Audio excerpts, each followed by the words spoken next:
Ayo. Kisa may tawhan, ay kadlawng Ayo. pagkadali lang dong ha. Ay, ma'am, may gabi ma'am.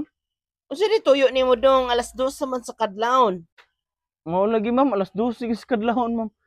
Sorry jud kay ma'am. Sa unsa man dahil na dong, anong gabi naman kay kadong? Oo ma'am, kay ang gabi man gud akong duty ma'am. Ah, so ang ako ng parcel mo imong dala karon. Parcel mo ma'am. Ina na dong, ay anong kadlawon man po na nimo ihatod dong, lami pakintug na to bang ano man na. Sorry jud kayo ma'am.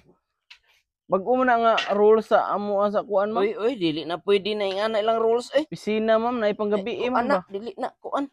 Disturbo nun mo ma'am. Sinsya jud kayo ma'am. Oo, tinuod ka dong, disturbo yun na yung trabaho dong. Ay, unsa man ni ma'am? Unsa man Saan ako man na? ibalik unyang hayag mo. Kuan na lang na bi, balik na lang na diri. Balik lang hayag. unya ma'am. Oo, kanang hayag bi, balik Sige, na diri. salamat kay ma'am. Pasensya jud kayo ma'am.